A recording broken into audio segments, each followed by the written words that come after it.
Chapter 15. Getting Their Spirits Caught. Next week, what a crowd we had.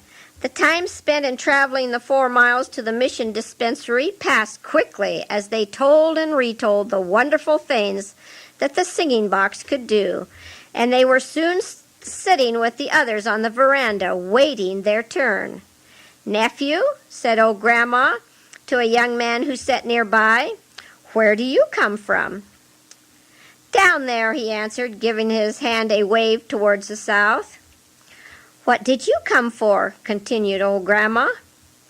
"I have a terrible sore on my hand," he answered, producing his other hand all wrapped in bandages. "It was so bad I couldn't sleep for days. I was afraid to come at first because I heard that Thar would cut it, but I couldn't get any relief, so I had to come." "And did Thar actually cut it?" asked Grandma sympathetically. "I'll say he did." "And did it hurt?" "It surely did hurt." "Well, why did you let him?" "Ha! Listen to the words of the ignorant. Let him? I begged him to cut it." "But you see, this Thar is different. When he cuts you, it's only the knife that's sharp. His words are kind, and his hands are gentle. And though it hurts, yet it doesn't hurt. And when it's finished, sleep. I slept all afternoon and all night." "Are you afraid of the white Thar, nephew?" continued Grandma. "I afraid of Thar? Why, whoever is afraid of Thar?" "Yes, but have you seen his singing box?" "Ha! Singing box? Why, I have gone to the city several times, and in the city nearly everybody has a singing box. They talk and sing in Burmese and in Indian. Singing boxes are very common." "How wonderful it must be to travel," said Grandma. "You've been all the way to the city. They say it would take us 5 days to walk to the city." "Yes, but you ride on the fireboat and get there in 1 day." "1 day," echoed Grandma.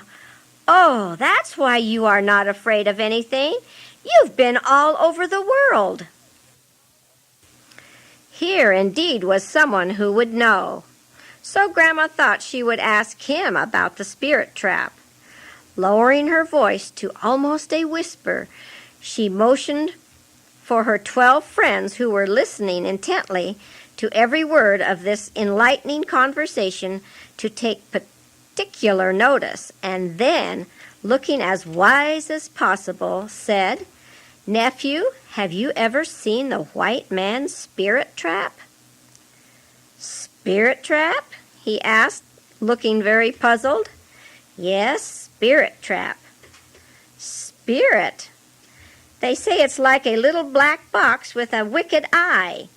"Box? Wicked eye?" "Yes, and they say the white man catches people's spirits in it, with eyes and mouth and arms and legs." "Arms and legs." "Yes, and they say he tells the people to be quiet, and the little eye goes click."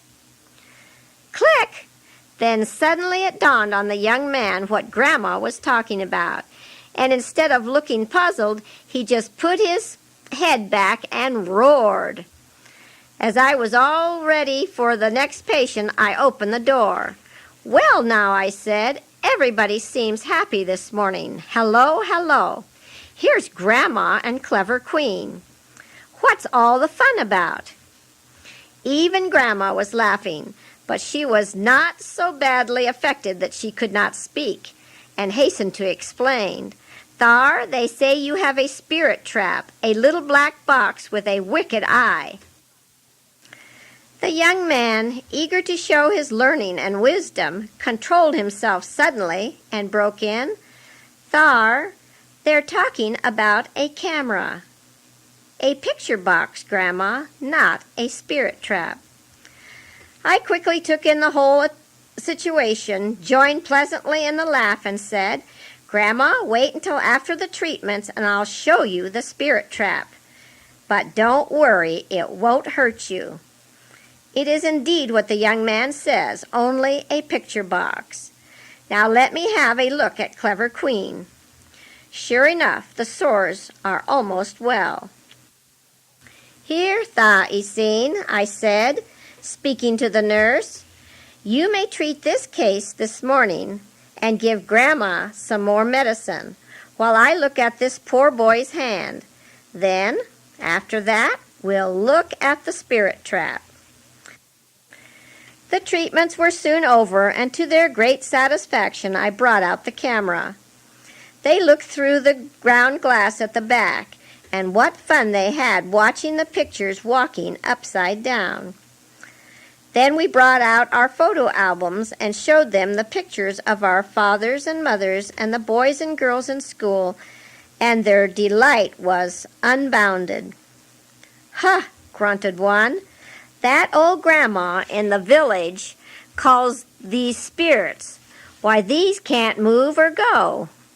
Anybody can tell these are not spirits. Spirits can move and go." "Yes, but it's no use telling her," added another. "She knows everything. She knows everything."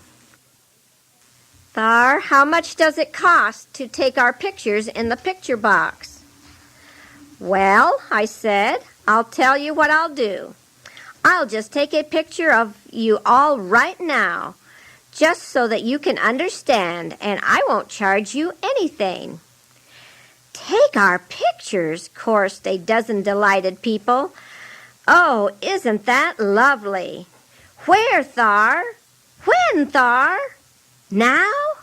And can you imagine all the fun they had during that half of an hour? At last the little eye went click, and I said, "All finished." At once they crowded around and said, "Quick, Thar, let's see, let us see."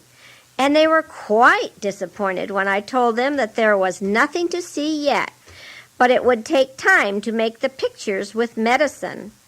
However, when at last I promised to have the pictures ready for them to see next week when they came, they left the dispensary at once, showing by their actions that they were going to try to make the intervening week go by as quickly as possible.